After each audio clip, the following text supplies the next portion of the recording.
Welcome to the Saturday night class series for Promethean Action. I think people know who I am, Bruce Director, and tonight we have a presentation primarily given by Tony Pepper, which is based on an article, 2005 article by Lyndon LaRouche called Vernadsky and Dirichlet's Principle. We will put a link in the chat so that you can download and read this article yourself. It's one of LaRouche's most important articles, written in 2005, in which he lays out some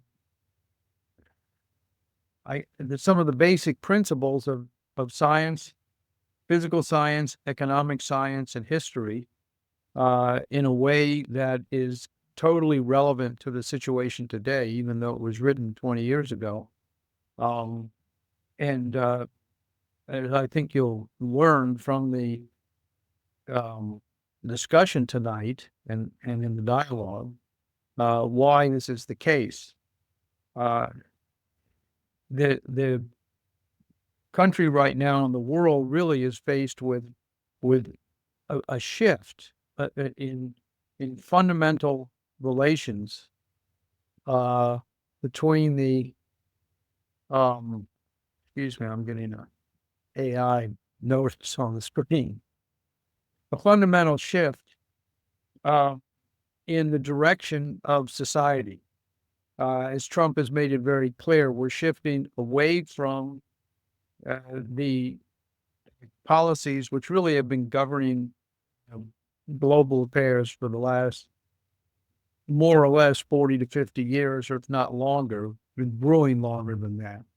But the whole globalist idea and system really came into really full force, starting in the collapse of the Bretton Woods system in 1971 and accelerated in the early 1990s after the collapse of the Soviet Union, which was supposedly the dawn of the end of history. And now everybody realizes that that system that was brewing for all those years and accelerating over the last 25 or 30 years is produced a disaster for mankind globally. It's led us into a situation where there's a danger of one war after another that could lead into a nuclear conflict. And as we will present over the course of the discussion tonight, has led to a physical economic collapse of the basic conditions for human life. This is something that's happened before in history. We have a lot of archaeological evidence of societies which, as LaRouche would put it, lost the moral fitness to survive and therefore didn't survive. The Bible, the Old Testament, is full of reports of societies that didn't have the moral fitness to survive and therefore ceased to survive. And if you just look at the condition of mankind worldwide, you can see that we are have come to that point. There's a demographic collapse which exists in every country on the planet except for a few exceptions. Rich, poor, Asian, European, or other third world countries.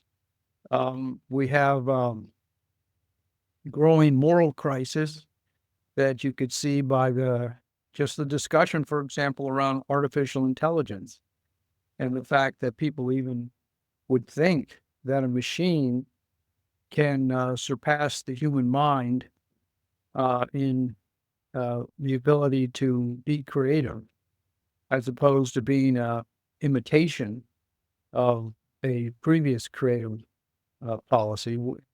We can discuss that in the question period, and I may be doing a series of classes on that in the near future. And we've come basically to the point where the physical capability to sustain human life is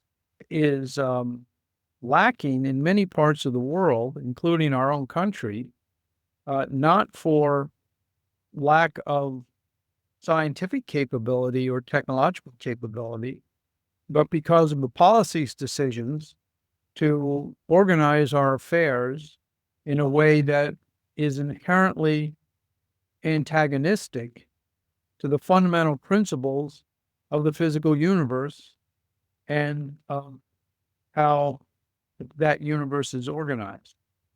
So, and this is what LaRouche discusses in this paper, which Tony is going to present to us, and that will become more clear to you. So when we're talking about the argument we're having both in the United States and worldwide over the shift that Trump has initiated into a new system, we're not talking about some difference in theories that are of equal validity, and it's just a matter of choice.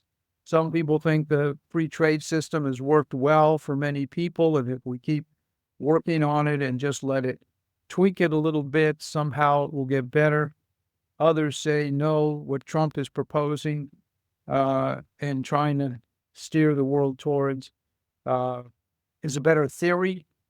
But it's the debate here, and the argument is not one over two different economic theories or preferences for how to organize an economy or a society, but one of actual human survival.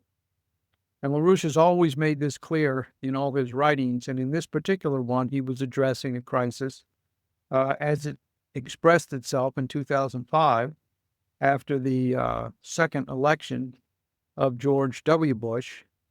But it's even more true, just as true now, and the difference is that we actually have a chance to resolve this matter, at least for the foreseeable future, if we succeed in doing it. And this means that we have to be able to develop an ability to understand the world, not from the standpoint of what appears on the surface, policy arguments over taxes, interest rates, trade policy, social policy, and all the things that are in the news that are very important, that create a lot of emotional upshift, a lot of emotion attached to them and a great debate, and they're very important. But we have to shift to something that's beyond the domain of sense perception, which is what are the basic principles by which we need to organize our society so that mankind has a future. And this is precisely the debate and the basis on which our founding fathers acted in creating the United States of America. And we're involved in that discussion right now, which will determine the future for many generations to come. And so what we intend to do with this discussion tonight is to try and talk not only about what the nature of those principles are, but how do you organize your mind so that you're focused not on sense perception, not on the footprints of principles, but on principles themselves. And that's what LaRouche did in this paper. So I'd like to invite Tony to begin. I'll have some things to add, and then hopefully we'll have a very robust discussion, which is deliberately intended to stretch your mind a little bit beyond what the normal discourse is in politics. But I think it'll be very rewarding for you and quite productive in terms of how we can advance our cause further over the coming weeks and months. So, Tony, why don't you begin? Terrific. Thank you, Bruce. I'm going to discuss not the whole thing really, but important aspects of the paper that Bruce mentioned, which I'll put in the chat when I finish. LaRouche, Vernadsky, and Dirichlet's principle, 2005. As Bruce said quite eloquently, the question is principle. What really is principle? What is a physical principle? Particularly, what is a universal physical principle? And therefore, what are our principles? What are the principles which enabled our society to function? What are the principles on which our country was founded, which became a beacon for the entire world? And what must we get back? What principles must we recover? So this is what we'll be discussing. It won't all be easy, but bear with us, because you can follow it. And then if you read the paper, you'll learn more about it.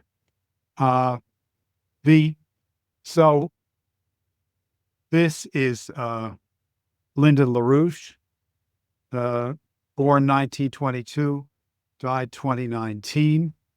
He founded the predecessor organizations which gave rise to Promethean Action and Promethean PAC, which are presenting this class tonight. He had a lifetime of extraordinary achievement based in physical economy, what he more or less coined the expression physical economy to distinguish it from monetarist economy, and made an astounding series of economic forecasts and provided tremendous political leadership over decades, which paved the way for President Trump and the Trump administration. Now, in his 2005 paper, he elaborates on the discoveries of the Russian scientist Vladimir Vernadsky, who was born in 1863, died 1945. And LaRouche came to understand through various means, including the fact that after the fall of the Soviet Union, leading Russians, scientists, collaborated with LaRouche and provided more background on Vernadsky, who was a tremendous, prolific writer, but most of whose writings have still not been translated into English. But Vernadsky is best known for his theory of the biosphere, which he followed up with his theory of the noosphere. And that's primarily going to be our starting point today, as it was LaRouche's in 2005. Vernadsky coined these concepts and phrases so as to investigate. I should say a bit more about Vernadsky. Vernadsky was a geologist, he was a chemist, he was a biologist, he was the founder of the science of geobiochemistry. And you'll get some inkling of what that means as we proceed. He was a follower of a Russian scientist who's not that well known in the West, Dokuchayev, among others. He was also a follower of Louis Pasteur, the great French researcher of the 19th century, and Marie and Pierre Curie, who were physicists, but also followers of Louis Pasteur. And I think the relevance of that will become clear as we proceed. So Vernadsky created the concept of the biosphere in order to be able to investigate life, except he called it living matter, in a way which was free from cloudy philosophical speculations about life. He said if you examine life strictly as a scientific matter, and therefore for that reason he shifted the terminology from life to living matter, because life can mean various things, a concept, this or that, but the meaning of living matter is more concrete in scientific terms, and living matter within the biosphere. The biosphere the phrase was not coined by Vernadsky, but he developed it much further. The biosphere is the hollow sphere surrounding the Earth, going from 4 to 10 miles up into the atmosphere, down 4 to 10 miles under the surface of the Earth. So it's this hollow sphere in which life exists. And life exists in this hollow sphere all throughout, all around the Earth's surface. And this is also the area of the Earth which is immediately affected by solar radiation, which of course is essential to life.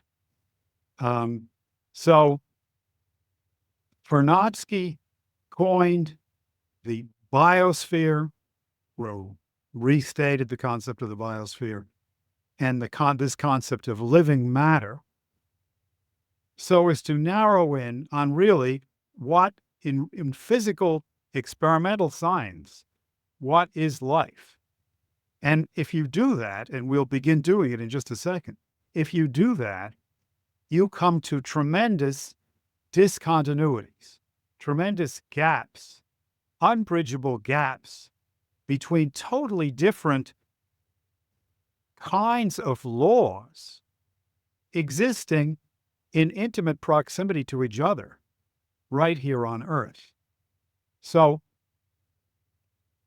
let's begin that. And again, here I'll be reading you quotations from LaRouche and Vernadsky, sometimes actual quotations, sometimes paraphrases, but I think the meaning of the whole thing will become clear. As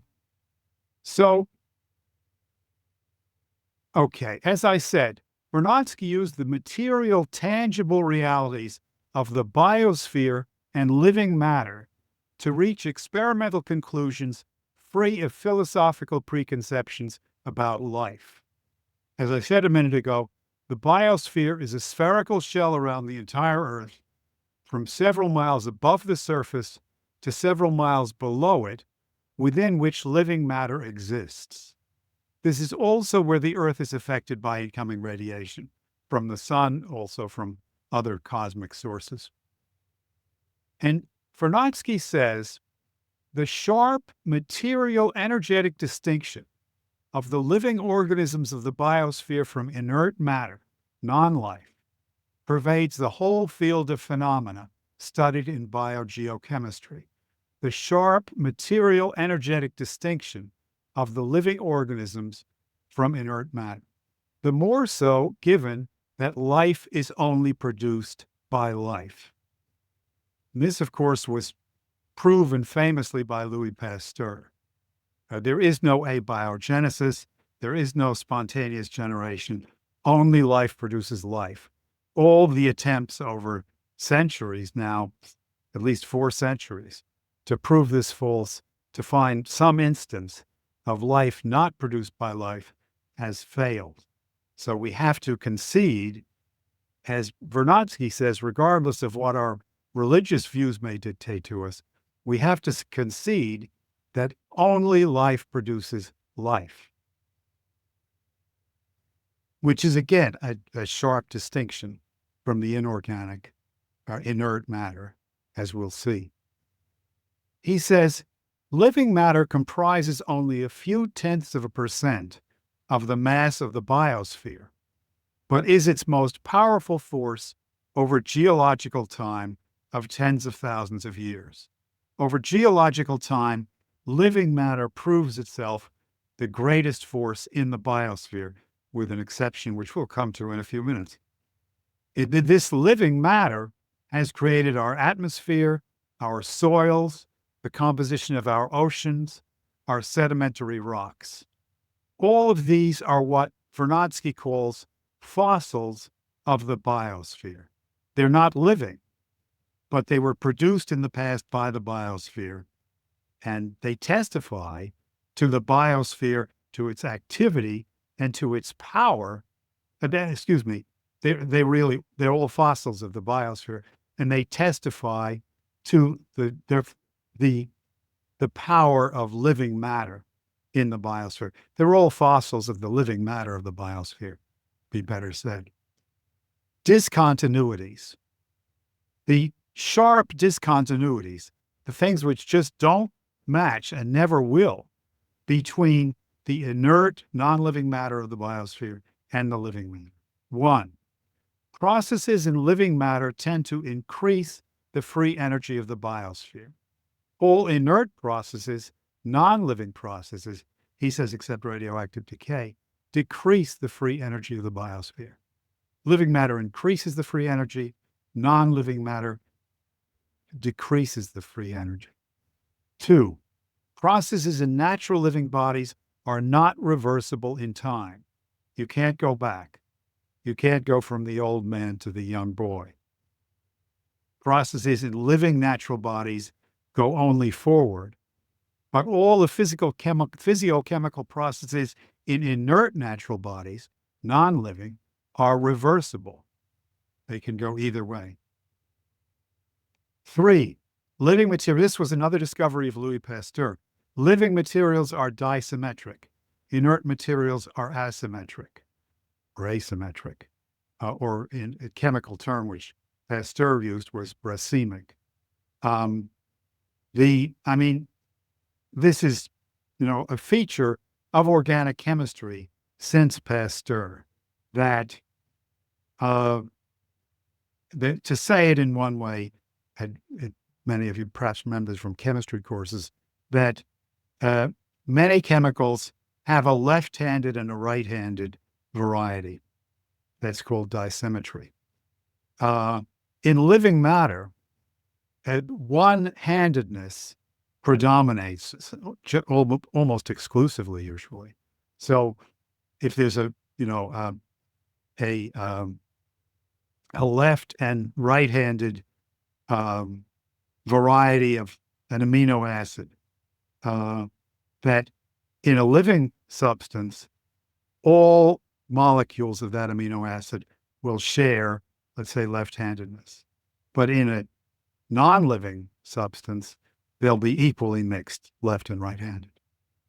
4, new natural living bodies are formed from previous ones.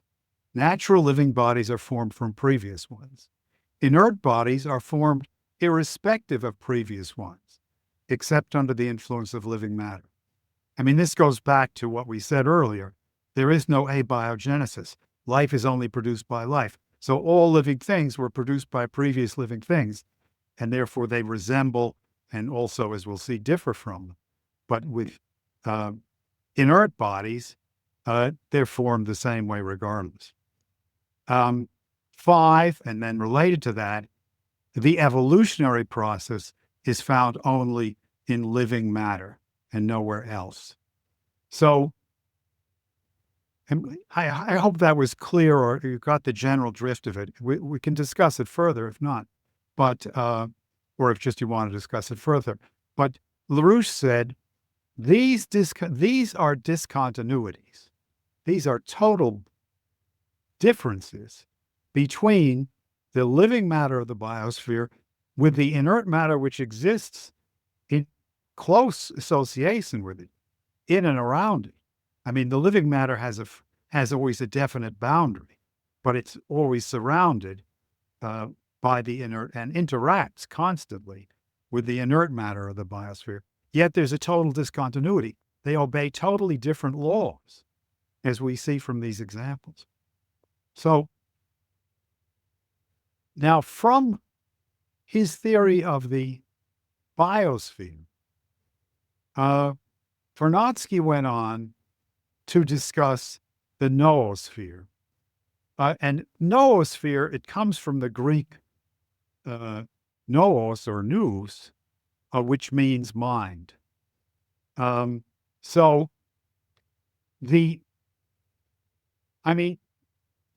Connected with the biosphere, but different from it, is the sphere which contains, again, the hollow earth sphere, which contains human beings in their society. And they differentiate themselves markedly from biological matter through cognition, or what LaRouche calls cognition, creative thinking, nous, hence the word noosphere. And there again, as there was a total break between inert matter and the living matter of the biosphere, there is similarly a total break between living matter and man's cognition. I mean, man is the only creature, the only created creature, meaning the only creature, which has cognition. And this quality, if you want to call it that, it is again totally separated from everything else in the biosphere by the same kind of total break that we found between living and non-living matter of the biosphere. So I'm going to go on to discuss that from the standpoint of both LaRouche and Vernadsky. I mean, usually I've indicated which I'm quoting from. But, this is the area where, in effect, they collaborated, even though Vernadsky had long passed away when LaRouche wrote this paper. So I say here, by the noosphere, Vernadsky and LaRouche indicate the sphere around the Earth, now reaching out into solar space, dominated by man's creative reason, called nous in Greek. LaRouche calls it cognition. And in this connection, Vernadsky asks, thought is not a form of energy. How can it change material processes? Ask this of yourself. Thought is not a form of energy. How can thought change material processes?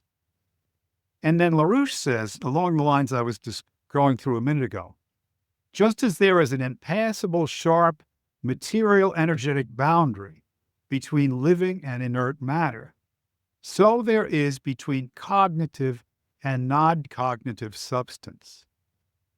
Such creative behavior, cognition, distinguishes mankind systemically, as the concept of the biosphere reflected above distinguishes living from non-living processes.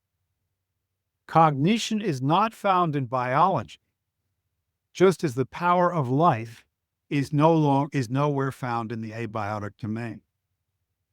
And LaRouche says, life and cognition are both cognates of creation. Life and cognition are both creative intrinsically. They don't exist without creation. I mean, in the case of life, maybe you might not say creativity, but certainly creation. Life is creation. Life is continual creation. And cognition is continual creativity.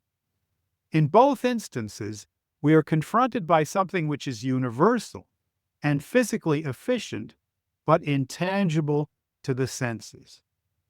We can't see life. We see living matter, we can't see life. We can't see cognition. We can't detect cognition by the senses. As I said earlier from Vernadsky, life is produced only by life.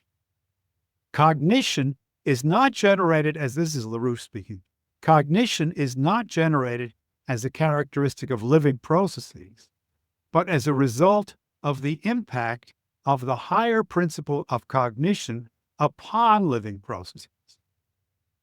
Cognition is not produced from life itself, even human life, says LaRouche, but the impact of cognition on human life brings forth cognition as a response. Only cognition can produce a cognitive response. Cognition is the noetic principle. Again, noetic comes from noos, the Greek word. Cognition is the noetic principle of the sovereignly individual human mind. There is no group. I mean, people talk about groupthink, but there is no such thing. It's contradictory. Thought, cognition, noesis, the word from nous or nous, is individual. It applies to the sovereign individual. And now we move from a brief look at, the biosphere and the noosphere to the question of what is principle coming from this? What is principle? I mean, at this point, I can't refrain from quoting a late great American, Groucho Marx, who once said, "Madam, these are my principles. And if you don't like them, I have others." But in any case, back to LaRouche, he says, experimentally validatable sense perceptions are real, but they are not reality. Reality is typified by notions such as life and cognition, two really efficient classes of states of the physical universe, whose effects are expressed as the experience of our senses, but which are not themselves the explicit subjects of sense perception.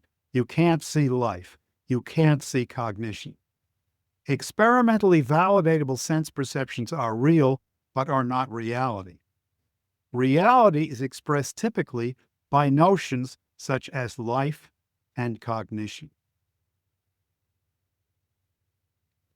And then, this gets into a circular logic, which, even though it's circular, is true.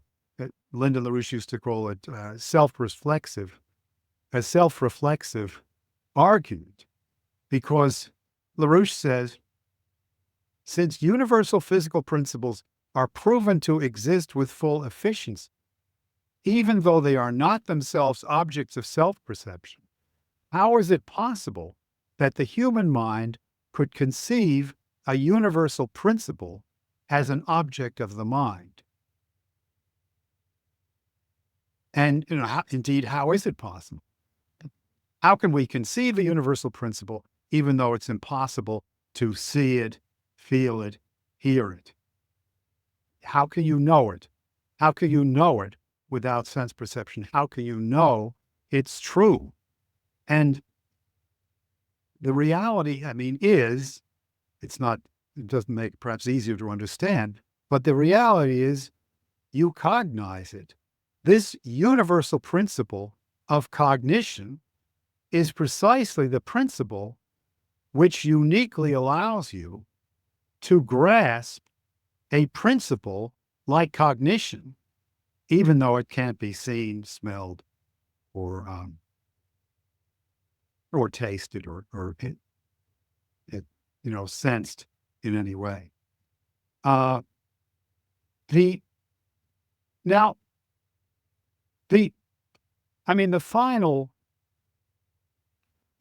The final step I'm going to take tonight is,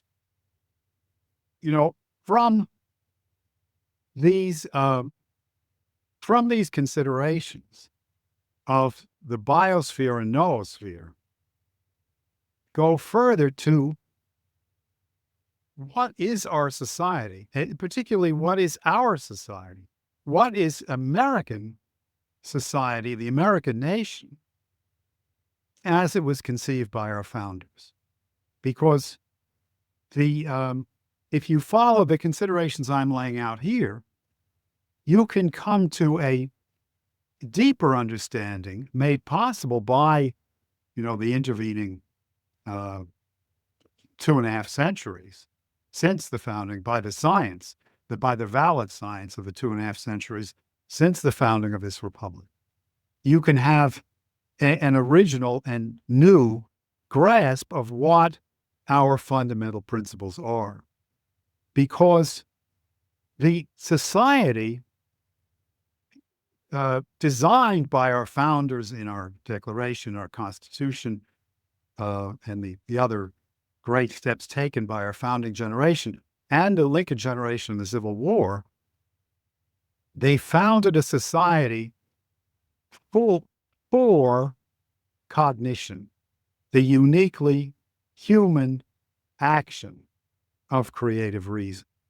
And the question is, I mean, how does it exist? It exists only in man. It exists only in society or in social man. And the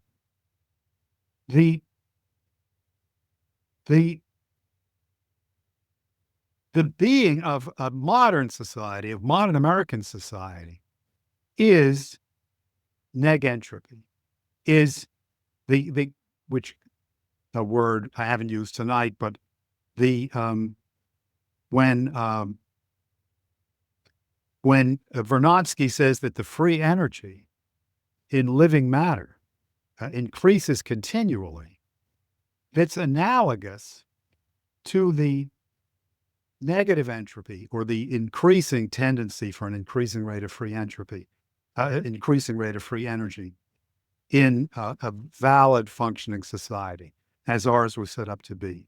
I mean, this was the distinction between one way of saying the distinction between the founding of America and the feudal societies which preceded it, and even the European attempts in England, in France, and elsewhere to go in the direction we had. The distinction was the social amplification of man's cognitive power, of his mind, of his thinking. And this is what societies, this is what physical economy is. I mean, LaRouche points out in this paper, actually, that, when we exchange products in society, economists have various, bastardized ways of looking at it. One is we exchange money equivalents. Another, which is more true, is that we exchange useful goods, which will make us healthier or, improve our productive capabilities. So, I mean, that is true.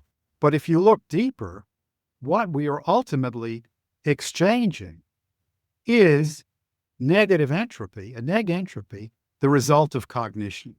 We're exchanging, in the guise of products, we're exchanging cognition, the creation, the creativity of human thinking. So let me go into that in a slightly different way. The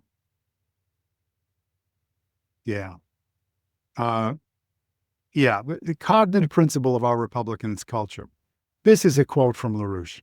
And I mean, it's long, the sentences are longer than people typically write 20 years later, unfortunately, but it's very worthwhile. He says, in language as in art, just as life as such seems inaccessible to the senses, it is usually impossible to convey important discoveries by literal use of an established habit in employment of a language. If you use the terms of the language in the terms which everybody is using them, and say something in that medium, it's usually impossible to convey a new discovery. To convey a new discovery, you have to go beyond the accustomed features of language. Think of Shakespeare. Shakespeare, in communicating to you, Shakespeare is forced to use the language in new ways, which had never been done, because the concepts are new. They require they require a new language made up for that discovery. He goes on to say Only a creative intellect can discover the existence of creativity.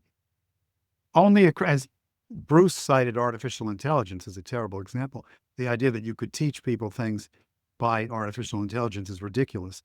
Your teaching is supposed to elicit the creativity in the mind of the student, but it can only be done by the creativity in the mind of the teacher.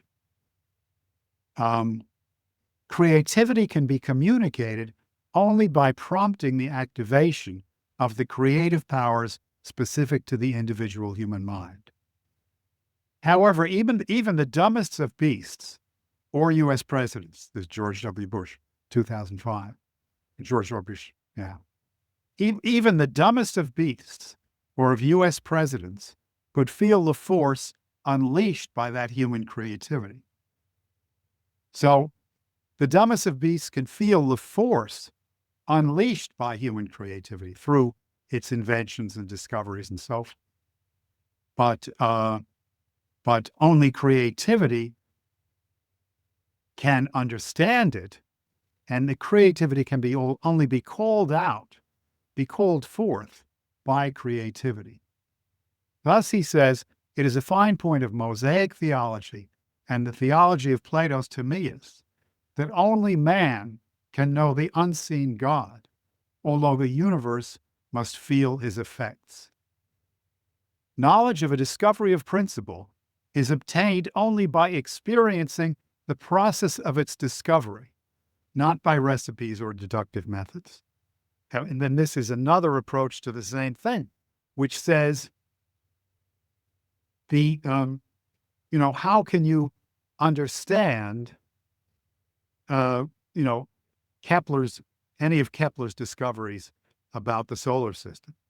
How can you, or about, in other words, about astrophysics or universal physics? How can you understand them? Only by yourself going through the process of discovery. And this is precisely what Kepler did in his writings. I mean, as far as I know, no scientist had ever written in that way, as far as I know. He takes you through his own process of discovery, including full steps, and some of them it took, months or even years of wasted time. He brings you through by the hand for the purpose that you will experience the discovery, and therefore you will know it. And you wouldn't know it otherwise. You wouldn't know it from a textbook description, only from yourself repeating the process of discovery. So, I mean, again, this, defines the proper healthy form of human society, which was, people had fought for it over centuries, especially in European civilization, as far as we know.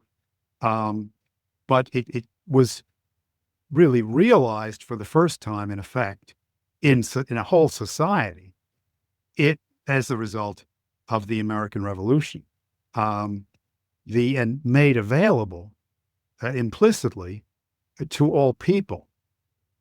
Now, and then, I mean, as Bruce was saying at the beginning, and I'll be finishing up in just a moment, as Bruce introduced the thing, I mean, come the 1970s, 1980s, even worse, the 1990s, you had the oligarchy,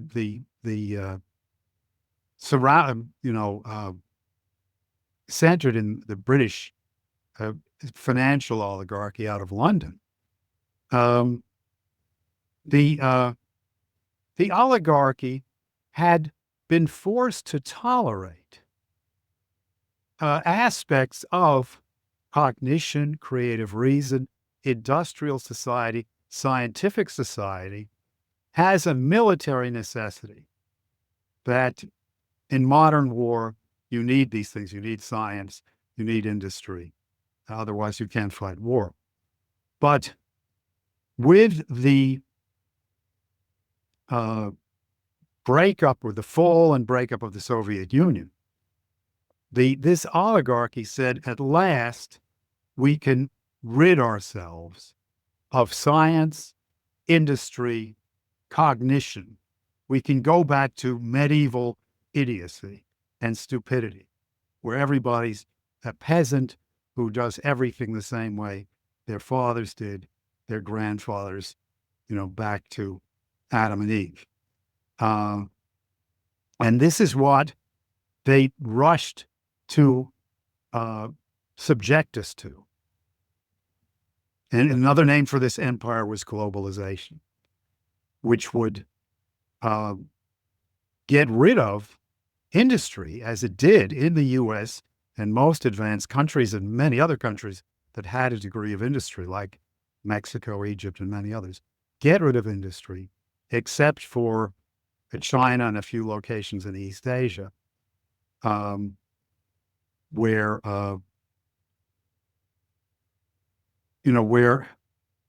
industrial goods, our industry would be shut down. Industrial goods would be produced in East Asia, especially in China, based on a very low standard of living on aggregate, so that the true costs of these cheap goods were not being paid.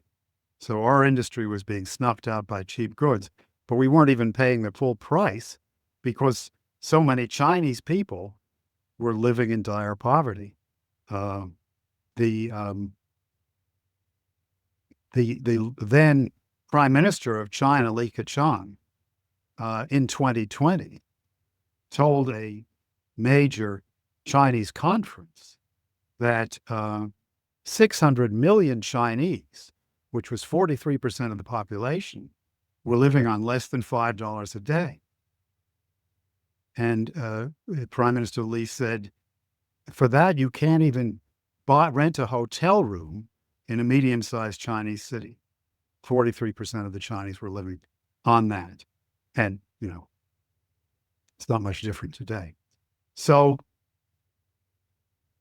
I think I've gone on a while, and I'll end there.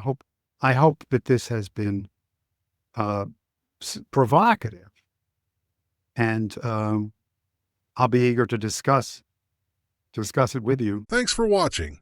Please take a moment and subscribe to our free newsletter at prometheanaction.com.